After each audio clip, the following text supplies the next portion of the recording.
I would like my story to be made in a children's book. Because, well, I think, first of all, writing for children is very specific. Once you can explain something to a child, that is, I believe writing for children is very good writing. Because if you want to talk about abuse, there are so many books coming out of Europe now. And if you ever want to be good, who's working for children? Linda, read stories from European countries because they're not like Americans. They don't have this princess ending, yeah? They explain about death. One of my favorite children's book, actually, I'll find you the title, is about how this family was losing their grandmother who lived with them. But the way they did the book is that they had a dinner setting and death came for dinner. So during dinner, death was explaining why I need to take your grandmother.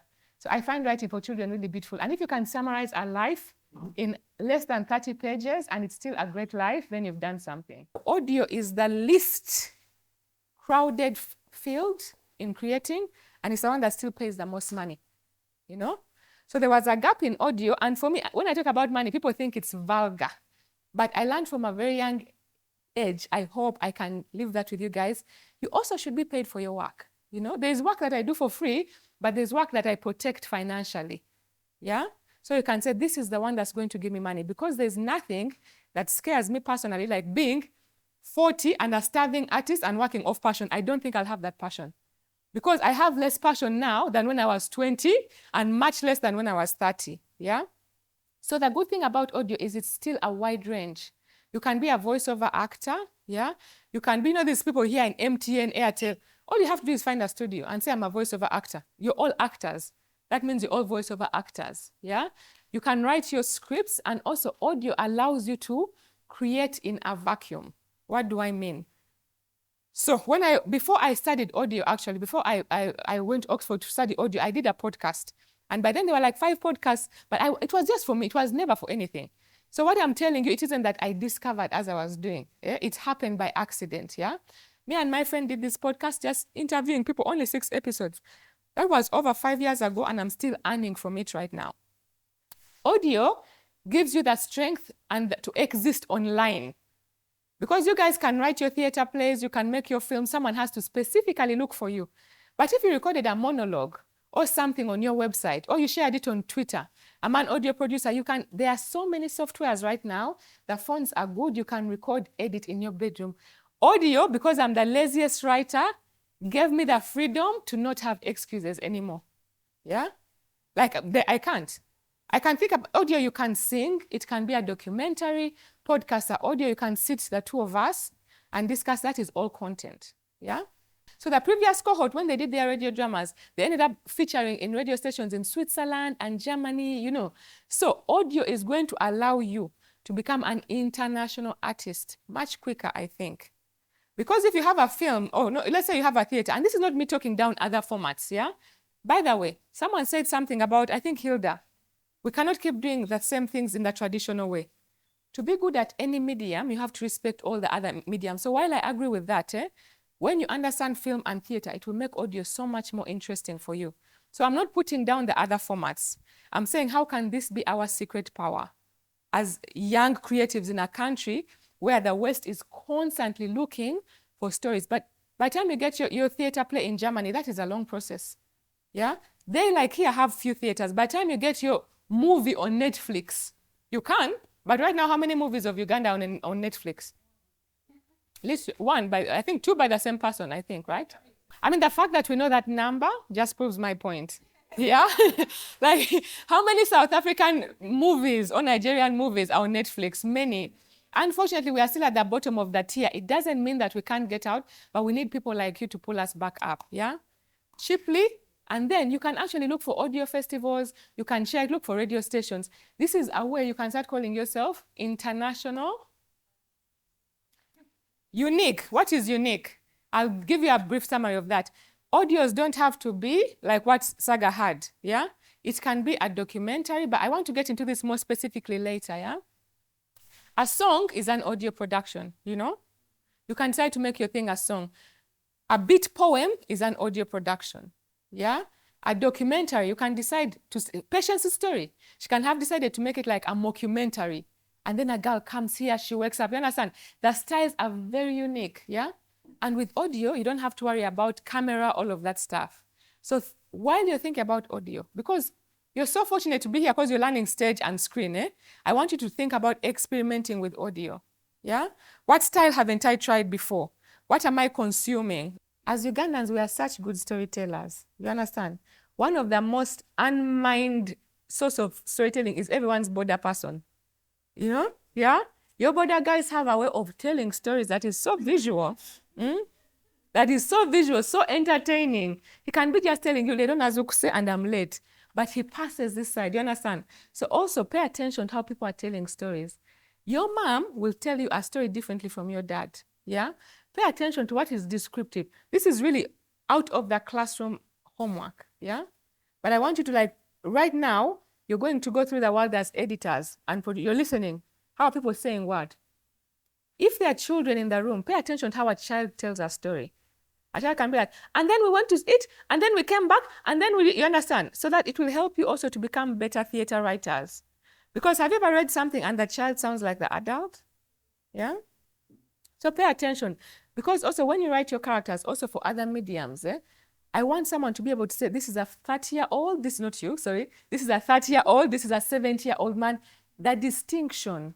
How do older people talk? I didn't realize this, that after a certain age, especially older men, they talk while coughing, like, you know, like that clearing of their voice. I found it so interesting. I first listened to it from my granddad. He would clear his voice. After a certain age, men start to clear their voices when they're talking. Pay attention to details like that. Yeah. Now, what's the difference between specific and detailed? Because that's like specific is going in and detailed is coming out. Yeah.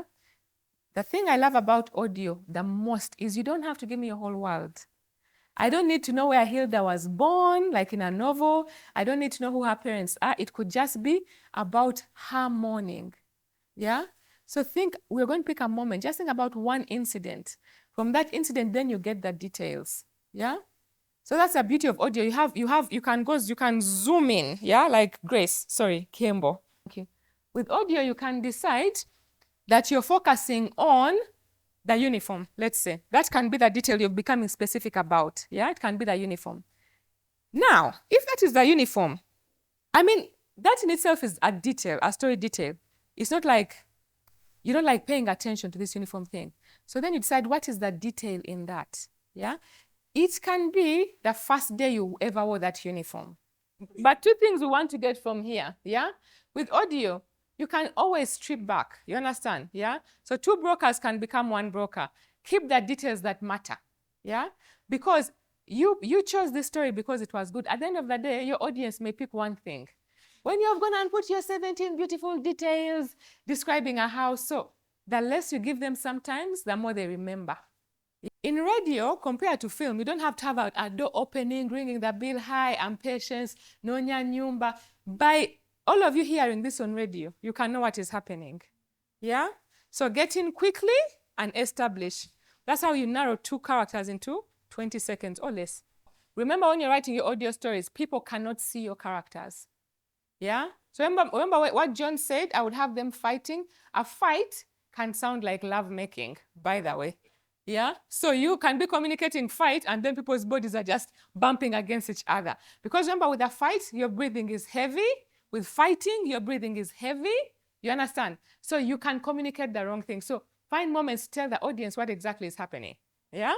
So basically what I'm trying to point out is you have the freedom to make the stories you want to tell. Yeah?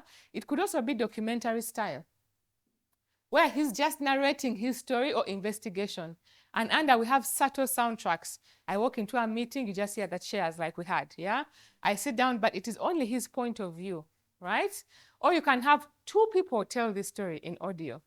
His boss who fired him and him who thinks he's doing a great job, yeah? So do not limit yourself in audio, right? What we are seeing in this room is audio doesn't have to be this I don't know, John said, Hilda said, dialogue, dialogue, dialogue. This could be an argument, for example, yeah? That could be a poem to a daughter, yeah? Or a song, you know? Someone was just about languages. You could do a story where languages are mixing together, yeah? So we don't have to limit ourselves in how we express. So because we are in an artistic group, I cannot tell you what to write about and not write about, but you have to bring a lot more to your defense. I think, yeah? So if you say that laws are favoring women, give me an example.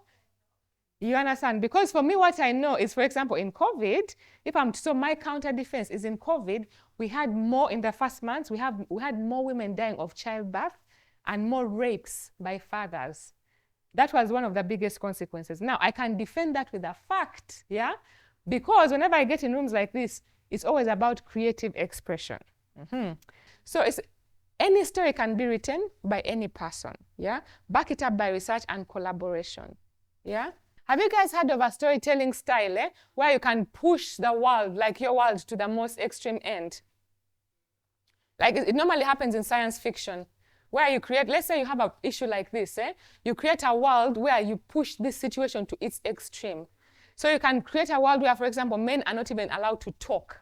Like, how do they express themselves? So you can make us imagine the plight that you're feeling by pushing the envelope even further, yeah?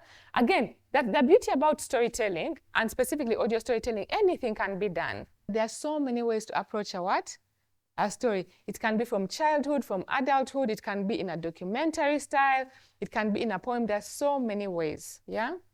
So when you do your issues, you know these are the things that are important to me. You don't have to do this part of the exercise, but on your timeline, if you go, you can see clearly where these issues were. I hope like the more you do these workshops, the more you also learn that you are not just authors, you have a lot of power. The pen has a lot of power. From time immemorial, yeah? People would write things, that's why they ban books, that's why they ban films, yeah? You have the power to change someone's perspective. So do due diligence and research, yeah? And then another thing, which I hope, at least when we work together, don't be insulted if someone pushes back a little. Yeah? John, I hope like you won't feel like, oh, I brought up this thing and I can't talk about it. Or if Hilda, you brought up something like that, yeah? So you see, sometimes by zooming in on a situation, you're telling the audience, this is what also Uganda looks like. You're adding layers to your story. You get it? So it helps us from writing generic stories, yeah? You're not trying to be like, in Uganda, the police are this. No, but you come closer to that topic and someone's like, oh my gosh, you know, in my world, it wouldn't be like that. So remember also, unique. So we did quick, so unique with the stories. Don't be caught in telling the whole story. Find a moment, now that's a unique moment, yeah? You can spend the whole time talking about Levi's childhood and what his dad did or did not do. Or you can focus on that. A clan meeting, like someone called it. That is unique. It's not something that happens always. Yeah?